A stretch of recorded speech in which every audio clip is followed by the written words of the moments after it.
Alright everyone, so as I promised, this is the first episode of Hitchhiker's Guide to Early Access.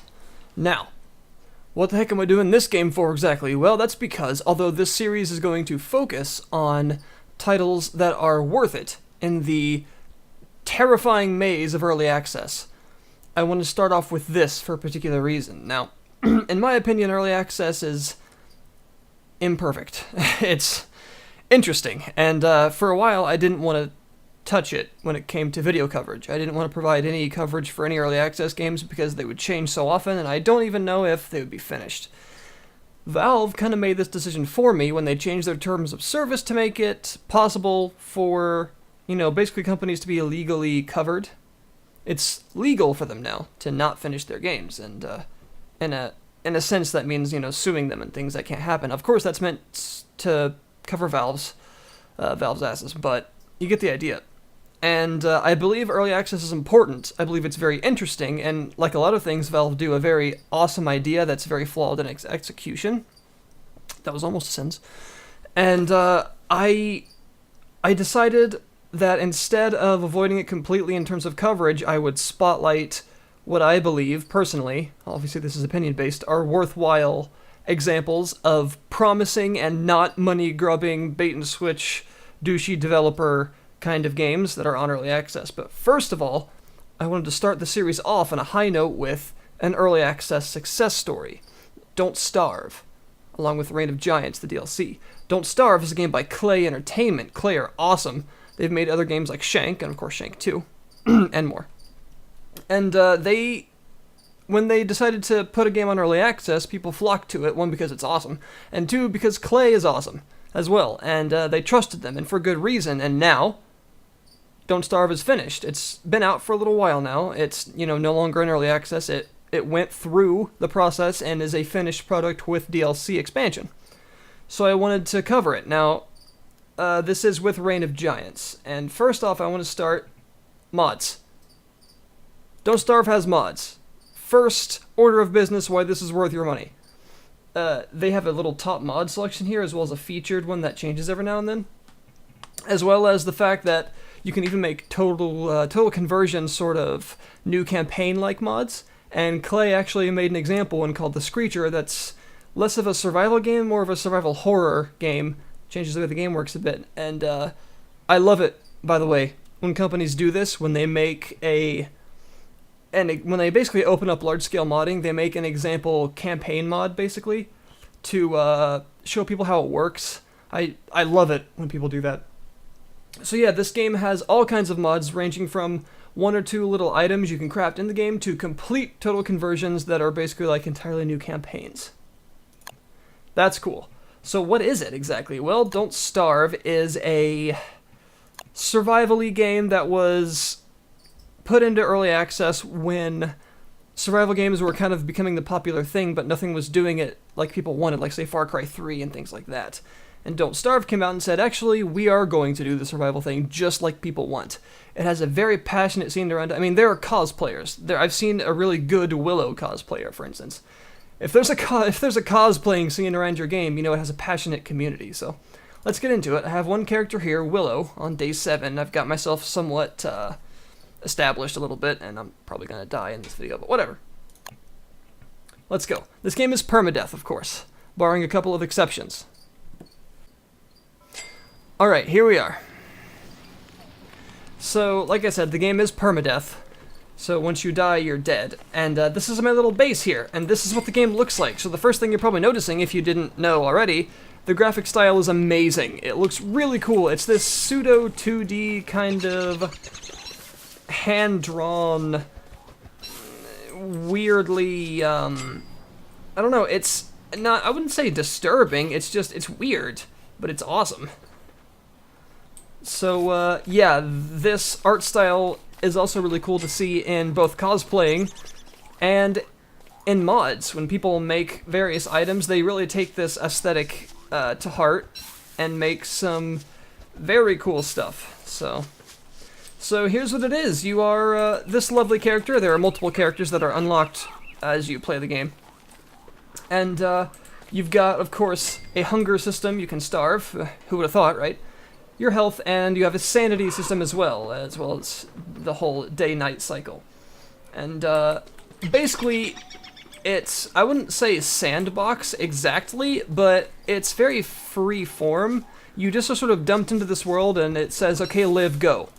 And then, you know, you're supposed to try and live. Now, I've got this adorable little chest named Chester following me because I found this eye bone, so as long as I have this, he'll follow me around. Now, the creatures of this game are all very strange. The whole world that this game takes place in is extremely abnormal. Yeah, it doesn't make a lot of sense. Everything is, it's kind of Uncanny Valley-esque. It's just close enough to the real world to, and just far enough away from it once you realize to kind of keep you guessing. Like, for instance, those rabbits have weird glowing eyes and, like, antenna and stuff like that. There are these weird turkeys that like to eat berries and are very smart and sneaky, like little turkey ninja dicks, and just, there is no normal animal in this game. The most normal animal would be the rabbits, and even they have those weird, like, whiskery antenna-looking things and glowing eyes. There are all kinds of stuff. Beefalo, deer clopses. There's a ton of very strange stuff. So what are you doing? You're trying to gather food and supplies in order to survive. Right now, I've of course got a couple of things. I have a lighter, as Willow. She starts with a lighter. She is a pyromaniac. And I'm trying to get a good amount of food stocked up, but of course, certain types of food will spoil, and the worse they are spoiling, the less benefit they'll apply to you once they are eaten. That's represented by this background. As it drains out, it becomes green and then yellow and red, and, well, it'll be a bit bad after that. We've also got equipment, of course. I've got some axes, pickaxes, a spear for fighting stuff. Axes are for chopping trees, pickaxes are for gathering stone and things like that. And, of course, you also have a map, which is interesting looking. So, here's what I'm going to do. You also craft, as basically the main point of the game as far as the survival aspect goes, is the whole crafting thing. Now, I've got a science machine here that allows me to invent stuff, and an alchemy engine that allows me to invent more complex stuff. And so, basically, as long as you have the necessary resources and the necessary machine, you can prototype various things. So, I don't have any, like, reed-like stuff for papyrus. I could make a wall around my base, but I'm not really interested in that right now. Let's see. A divining rod. Let's see. What else can I make? I'd like to actually make a, what is it? A farm would be a crock pot. I need some cubes, some stone cubes, which I can make under the refine tab, cut stone. So let's make some of those. I needed 4, right? Boom, 4. And, what was that? Food. Crock pot. And charcoal. How the heck do I make charcoal? I've actually no idea. Is it something I can craft through here? There's a lot of stuff, by the way, to craft, and this is even without mods. Okay, so once it gets dark like this, you need to be careful. Interesting. It'll be useful during winter. You can freeze during winter, by the way. Once it starts to get dark, you need to get around your base, because when it turns nighttime, which is this blue segment of the clock here, you're in danger. If you're in complete blackness, you will die. There's no question about that. It will kill you. So, yeah, that's not really good. Also, of course, you can get pine cones, and you can use a shovel and things like that to uproot grass, and just basically trying to plant trees and grass and berry bushes and stuff in a sustainable way so that you can continually renew your food and material sources. That's very important. Let's see, I can get some better equipment if I wanted. Yes, you can grow a beard as some characters. I think I'll worry about this luxury stuff after my current equipment breaks. So, I have a fire pit here as well, and of course I have to feed this with assortment assortments of lovely flammable things. So I've got some logs here. I'd actually like some more logs. So, well, actually, it's not good for me to go far away right now. I'm gonna wait here for a bit, and then once things, I should actually start planting some more trees around my little base setup here. That'd be smart. We'll get these pine cones. I can use these to plant some trees. Alright, it's about to get very dark, so I'm gonna head over here and fuel this with a log. There we go. And I'll actually put a... that should be plenty enough to last through the night. Now, there are seasons in this game. In the normal game mode, this is without the Reign of Giants stuff activated. I'll compare this to FTL, really, because although obviously the games are a lot different, the general idea of the expansion is the same, whereas you can start the game with or without the extra content activated, like FTL's Advanced Edition update. And generally speaking, just like with FTL, activating the extra stuff makes the game harder. So it's not recommended for new players. When you're still learning the game, your first couple of attempts should probably be without Reign of Giants activated. And I'll talk more about what that adds soon. But let's talk about why I feel that this is an early access success, besides the fact that it is a fully released product. Like, why, why is it worth your money? Over a year in early access, this game received 21 major content updates from Klei, that being updates that added various new... okay, never mind. Various new things, like items, biomes, the whole season thing, characters, creatures, all that kind of stuff. The general idea, was that as long as they kept updating the game, kept adding to it, that early access interest would continue to be a thing, and it was. So that's just over a year in early access. 21 updates. That's pretty incredible, as well as some more that were just smaller bug fixes and stuff like that. But yeah, that's pretty incredible. And then, 2 months after the release of the game, as in when it stopped being in early access, they announced the fact that they would be making a DLC for it that added even more, called Reign of Giants. Then, 5 months after the release, Reign of Giants came out, and it was $5 and still is, and it adds a completely new suite of features. Yeah, it adds 2 new seasons, the fall and spring, of course, as well as completely changing summer up by making you able to overheat and things like that in the summer. It adds more biomes and more items, more things to craft, as well as maybe a new character and the titular enemies, the 4 new giants. Thereby, of course, making the game a bit harder as well when you choose to activate it. And that in itself, the DLC, over the course up to now, has received 4 major updates of its own. So, in other words, they clearly care a lot about what they're doing here. They've made a significant effort in keeping their fans happy and continuing to provide support for this game.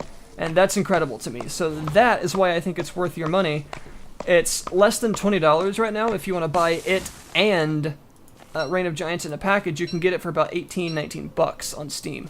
And that's really, really worth it, by the way. I would very highly recommend that you do that. It's pretty incredible. I really like it. There's also more things to do, like caves and ruins and underground stuff, as well as an adventure mode, of course. Uh-oh.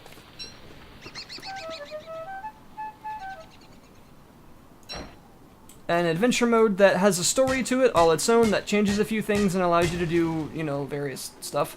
What is this? It actually puts you in a completely different sort of world.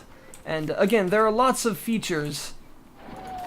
By the way, you can rotate the world when the water kind of freaks out. But there are lots of features when it comes to just systems in the game, Oh god, I should eat.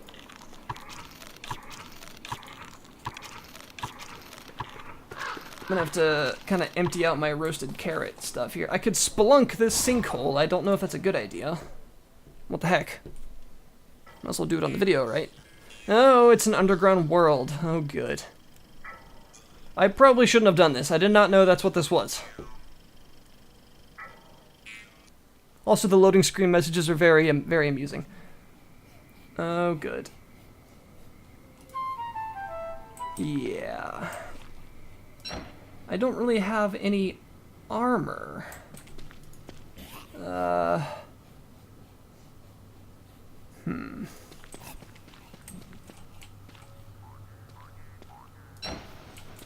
Hello? Hello?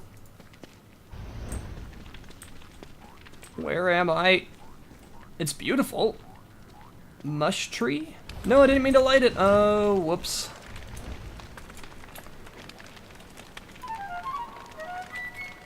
Ashes. That's not charcoal, unfortunately.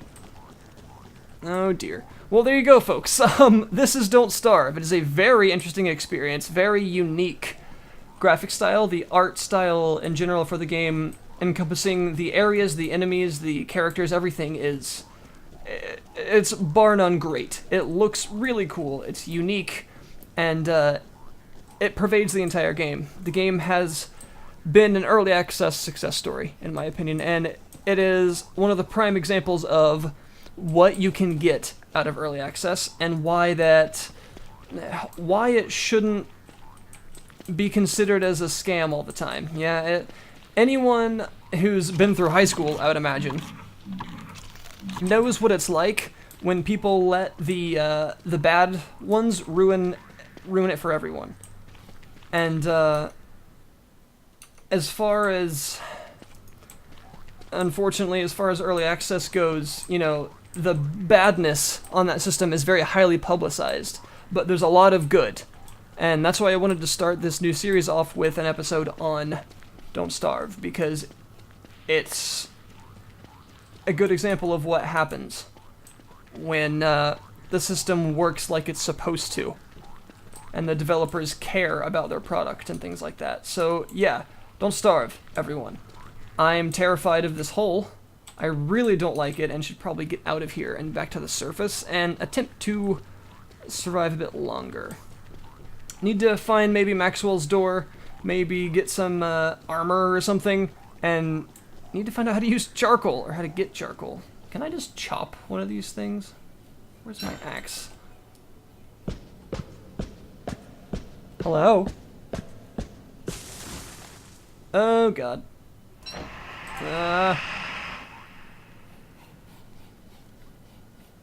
Green cap and logs. Right. I don't know what green mushrooms do, if I should eat them, if it'll poison me, if I'll, like, trip serious balls. I'm losing a lot of sanity down here, though. I should probably get out of here. I don't think I'm really kitted up for this, this area yet. Also, I don't know enough about it. It is quite pretty, though. I'll give it that for sure.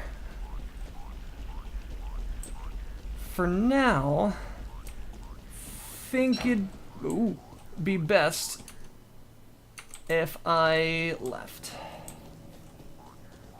Yeah, when your sanity starts to drain, various unpleasant effects can occur, by the way. Oh wait, is that gonna get me killed?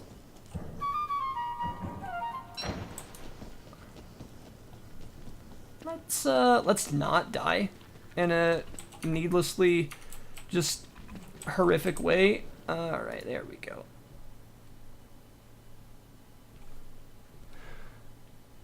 Well, that was awful. I'd rather not go down there again. Uh-oh. Need to get to my fire immediately. My base over here. I'll be safe as long as I hold this lighter. One of the advantages of being me, Willow. Alright, we're good. We're good, we made it. I'd like to get a nice big fire to help restore my sanity. Alright guys, this is Don't Starve, and I will be making some more videos on games that I think are worthwhile that are still in the depths of the early access jungle. Thanks very much for watching, and any suggestions for things that you think might be good to look at and good to highlight, as these are not scams, I'll definitely listen to those. So I'll see you guys next time, and try not to starve.